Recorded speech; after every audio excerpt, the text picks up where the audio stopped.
If you smell what the Rock is cooking. Wehner, deep left. Look at this. Steve. Oh, my goodness. He's done it. David Wehner. Unbelievable.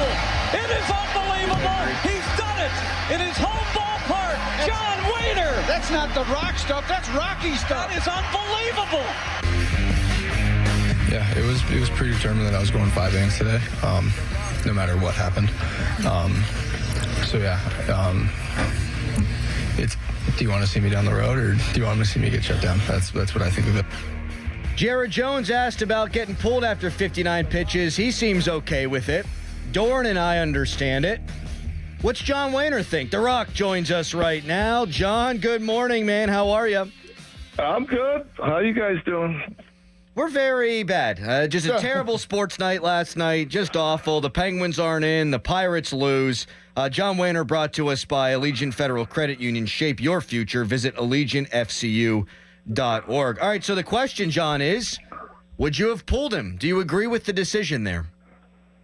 Well, many, many factors in that. I mean, if it's just a basic game and you have a guy that's, pitched a bulk of innings throughout his career, it's not a decision at all. You leave him in. But I was actually thinking about this watching the game last night. Like, what are they going to do with this guy? Because I know when you have a young pitcher, or any pitcher for that matter, that has only thrown X amount of innings the year before, there's a threshold. There's only so far you're going to go the following year. It's usually like 30. A GM told me this about 10 years ago.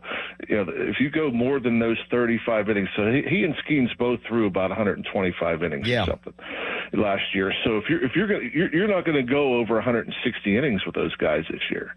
And so you do your math in your mind, and if he gets 30 starts, 5 innings to start, there's 150 right there.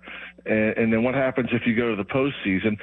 I've thought about this with Skeens too, because you see this slow buildup. You see these 3 innings and 3 in the third. Now we're at 4 innings or whatever, and I'm sitting here thinking like, all right, they're building him up because it's the first time he's pitching on 5 days rest, plus 120 some odd innings last year. How many innings are they going to let him go this year? I mean, that's just kind of what the industry does right now. Is they're only going to let him go throw so many innings. So then I start thinking with Skeens, I'm like, well, if there's a postseason, we're going to use the P word for the Pirates here. If there's a postseason, all right, what a disaster that would be if the Pirates get into the postseason and your 2 best pitchers are 2 guys that threw 120 some innings last year, and you can't throw them because they've reached or surpassed this threshold that they gave them before the season starts. So I mean, I'm not saying that they're thinking that far ahead. But I knew they were going to limit their innings, both of those guys especially. And so that's kind of where I'm at in my head is, how are they going to do that? How are they going to limit these innings?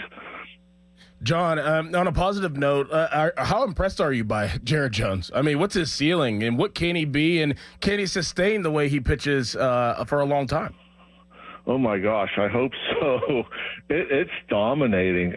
I know, I've heard about him. I never watched him pitch before this spring training, and then you see the fastball and the slider, and so I'm like, and for some of the reasons I just talked about, I didn't think he had any chance of making the club, because again, he's kind of in the same boat. I mean, although he's gone 2 straight years pitching on 5 days rest, 120 innings, he's a little bit ahead of Skeens as far as pitching in Pro Bowl, but I'm thinking to myself, he only has a half year at AAA.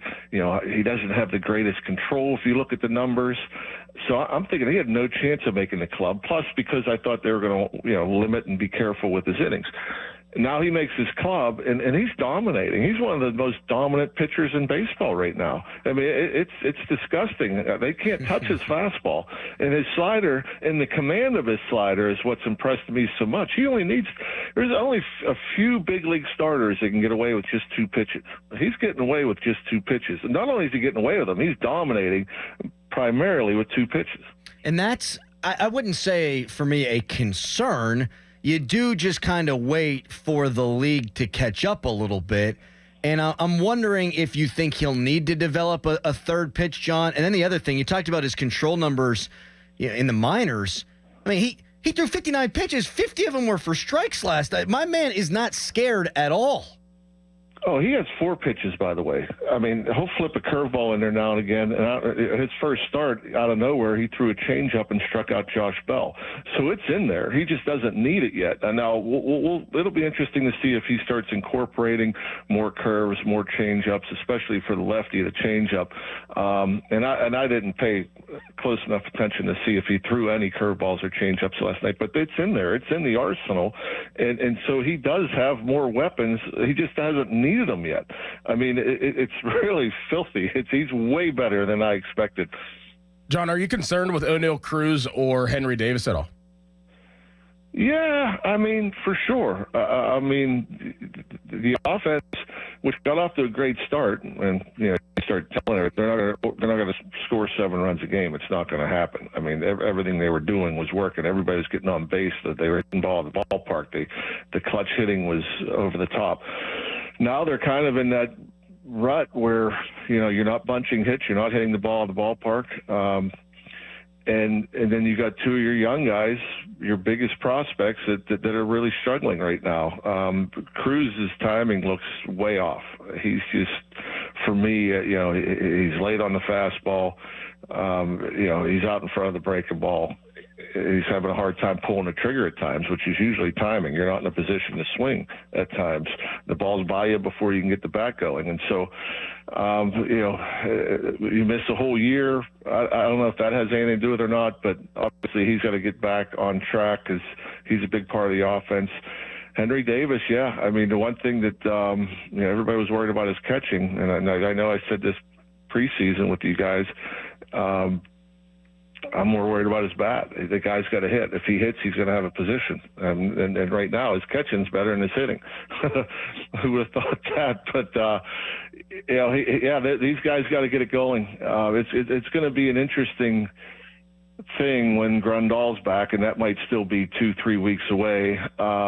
Because if Henry continues to struggle, it might be best to let him figure things out in AAA, where he can slow it down a little bit. But I'm not saying that's going to happen. But if he's still hitting below 200 and not hitting the ball at the ballpark or driving balls and driving in runs, it might be it might best serve him to go down and play every day and figure out the timing and everything else he needs to do with the bat. John, I want to get you in here for a full hour. I know we'd need the schedule to allow for something like that because I want to ask you about your theory on all these pitcher injuries. We don't have time to get into that right now. We might not even have enough time to get into it with a full hour, man. Yeah, I mean, there's so many different. I mean, it's crazy. I don't know if it's velocity. I don't know if it's usage. My biggest thing, I think, is they're throwing year round now. I don't know how much time they take off. The old days, these guys were conditioned to go over the long haul and long toss, and they hardly threw at all during the winter. Now these kids are in their, in their computer labs with all the cameras and working on spin rates and pitch shaping and all that stuff. I mean, I got to imagine if you're throwing max velocity year round, that can't be good for you. But yeah, I'm sure there's a lot of variables. It's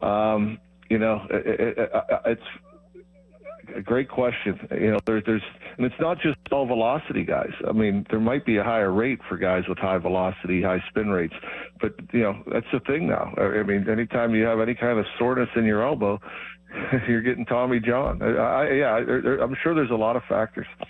John, we appreciate your insight, man. We'll talk to you next week. Thank you. All right, guys. Have a good week. You too. John Wehner.